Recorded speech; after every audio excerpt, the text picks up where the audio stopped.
హల్లెలూయా హల్లెలూయా హల్లెలూయా. ఇది సమయం, ఓ మీరు మన్నా సమయం, ఉదయకాలపు బంగారు వాక్య వాగ్దాన సమయం. ఆదరించి బలపరచే ఓ మేరు మన్నా, మార్గం చూపి నడిపించే ఓ మేరు మన్నా, వాక్య వాగ్దాన సమయం, ఓ మేరు మన్నా సమయం. Praise the lord. Good morning. ఓ మీరు మన్నా ఈరోజు బంగారు వాక్య వాగ్దానానికి స్వాగతం. ఎలా ఉన్నారు? దేవుని ఉచితమైన కృప చేత మనమందరం క్షేమంగా భద్రంగా ఆరోగ్యంగా ఉండగలిగాం కదా ప్రియ దేవుని బిడ్డలారా. మరి ఈ సంవత్సరం అంతానికి మనం వచ్చేసాము. ఆల్మోస్ట్ ఇక మనకి కొద్ది దినాలు మాత్రమే మనము నూతన సంవత్సరంలోనికి అడుగు పెట్టడానికి మరి దినాలు ఉన్నాయి.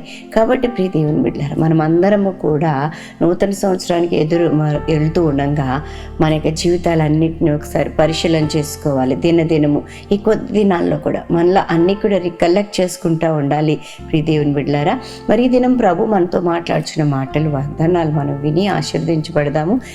మీరు వినడం మాత్రమే కాదు, ఇతరులకు కూడా షేర్ చేసి వారు కూడా దీవించబడేటట్టుగా మీరే కారణం కావాలని చెప్పి తెలియజేస్తూ ఉన్నాను. మత్తయి సువార్తలో 5:12 ఈ రీతిగా సెలవిస్తూ ఉంది. సంతోషించి ఆనందించుడి, పరలోకమందు మీ ఫలము అధికమగును.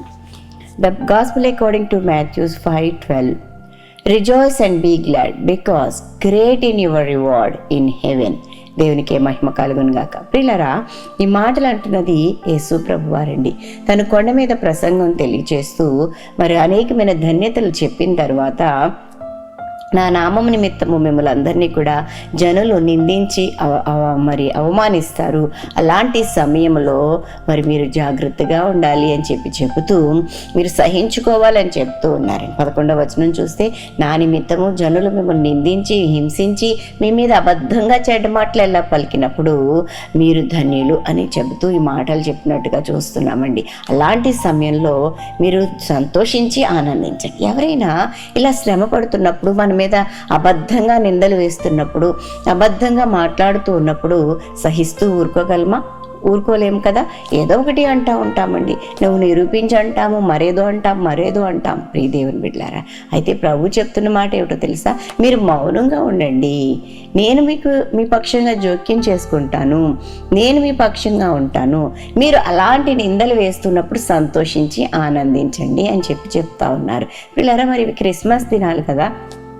మరి గ్రామాల్లో అయితే మరి చర్చ్ చేస్తున్న చోట అందరినీ దైవజనులు వెళ్ళి ఆ గ్రామంలో ఉంటున్న ప్రతి ఒక్కరిని, అన్యజనాంతటినీ కూడా క్రిస్మస్ ఆరాధనకు ఆహ్వానిస్తూ ఉంటారు.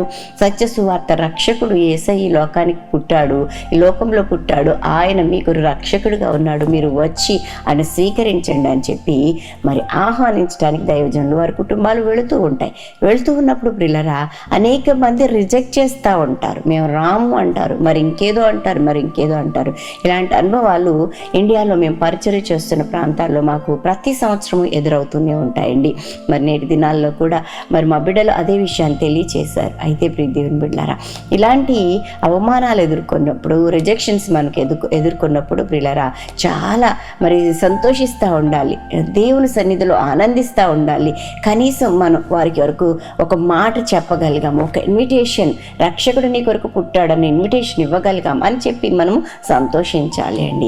మనము నయానో భయానో లోకమంతటిని కూడా యేసు ప్రభు వారి వైపు త్రిప్పడానికి, ఆయనను రక్షకునిగా పరిచయం చేయడానికి, ఆయన మన కొరకు ఈ లోకానికి వచ్చారన్న సంగతిని వివరించడానికి ప్రతి ఒక్కరూ, విశ్వాసులైన ప్రతి ఒక్కరూ పని చేయాలని చెప్పి మనవి చేస్తున్నాను.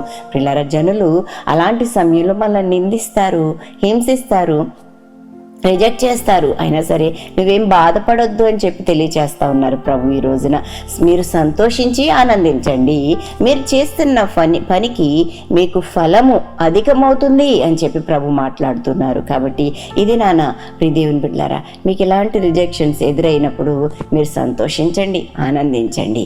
పరలోకమందు మీ ఫలం అధికమవుతుందన్న సంగతిని మీరు గ్రహించాలని, మీరు ధన్యుల జాబితాలో ఉన్నారన్న సంగతిని గ్రహించాలని చెప్పి మనం చేస్తున్నాను. పౌలు భక్తుడు అదే చెప్తున్నాడు. రోమీలకు రాసిన పత్రిక 8వ అధ్యాయం 17-18 వచనాలను చూస్తే ప్రియులారా, మనము ఇప్పుడు ఆయనకు వారసులంగా అయిపోయాం కదా.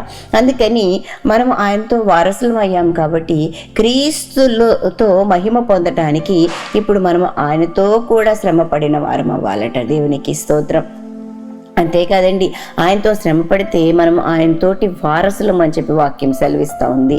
ప్రభు అంటున్నాడు కదా. ఇంకాను మరియు పరిశుద్ధులైన అపోస్తులైన పౌలు గారు సంఘానికి ఉత్తరం రాస్తూ అంటున్నారు. ఆ రోజుల్లో మరి ఆ తొలి దినాలలో ప్రియులారా సంఘానికి ఎన్నో హింసలు కలిగాయి. మరి నేటి దినాల్లో కూడా అలాగే జరుగుతూ ఉన్నాయి. అయితే వీటన్నిటిని బట్టి మనం సంతోషించి ఆనందించాలి. మీ ఎడల ప్రత్యక్షం కాబోయే ఈ మహిమ ఎదుట ఈ శ్రమలు ఎన్నదగినవి కావు అని చెప్పి భక్తుడు చెప్తూ ఉన్నాడు. నిజమే కదా. ఈ యొక్క శ్రమలన్నీ కూడా మనకి ఎన్నదగినవి కావండి. వీటిలో మనం సంతోషించాలి, హృదయపూర్వకంగా సంతోషించాలి, ప్రభువుని బట్టి సంతోషించాలని చెప్పి తెలియజేస్తున్నాను. ప్రభు ఈరోజు నీతో మాట్లాడుతున్నాడు. సంతోషించండి, ఆనందించండి.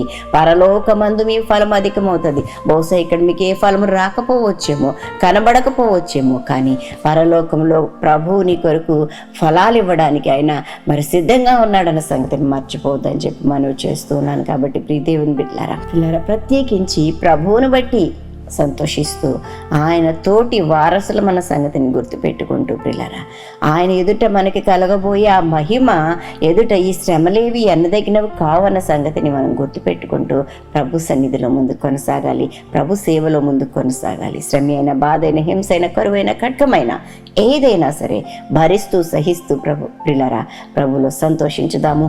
అలాంటి కృపను పరిశుద్ధాత్మ దేవుడు మనందరికీ అనుగ్రహించి నడిపించి ఆశీర్వదించునుగాక. ఆమేన్.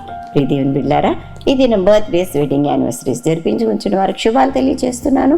ఈ నూతన వస్త్రంలో నూతనమైన దీవెనలు ప్రభు మనకి ప్రసాదించునుగాక, మీకు ప్రసాదించునుగాక. ప్రార్థన చేస్తున్నాదో ఏకీభవించండి. ప్రభువా, నీకు వందనాలు నాయన. నేను చక్కటి మాట ద్వారా నువ్వు మాతో మాట్లాడు. సంతోషించి ఆనందించండి. పరలోకమందు మీ ఫలము అధికమవుతుంది. శ్రమ వచ్చినప్పుడు సంతోషించమన్నావు ప్రభు. మీ మీద అబద్ధంగా చెడ్డ మాటలు ఎలా పలికినప్పుడు మీరు సంతోషించండి, మీరు ధన్యులని చెప్తున్నావు ప్రభు. వాక్యాన్ని బట్టి బిడ్డలు నాయన బలపరచబడడానికి ప్రభు, వాక్యం చేత ఆదరించబడి నీ సన్నిధిలో ముందుకు సాగడానికి సహాయం చేసి మహిమ పొందుకోమని వేడుకుంటున్నాను ప్రభు. నీకు స్తోత్రాలు. ఈ దిన దీవెనలన్నీ అనుగ్రహించండి. ప్రయాణాల్లో, పనుల్లో, ఉద్యోగ ధర్మాలు నిర్వర్తించడంలో మీ సన్నిధి తోడుగా ఉంచండి ప్రభు. ఇంకా ఎవరైనా ఈ దినాన్ని బట్టి చీకులో, చింతలో, వ్యాధిలో, కష్టంలో, ఇరుకులు, ఇబ్బందులు ఉంటే విడిపించి రక్షించమని వేడుకుంటున్నాను. నీ మహిమ గల హస్తాలకు బిడ్డలను అప్పగించుకుంటూ ప్రభు నాయనా తండ్రి, మీరే తోడుగా నీడుగా ఉండమని, మీరే పోషకుడుగా, సంరక్షకుడుగా, ఆలోచనకర్తగా ఉండండి. ఆయుష్ను, ఆరోగ్యంను, గౌరవ ప్రభావంతో బిడ్డలను నింపి నడిపించండి. యేసు నామం అడిగి వేడుకుంటూ ప్రార్థిస్తున్నాం తండ్రి. ఆమేన్.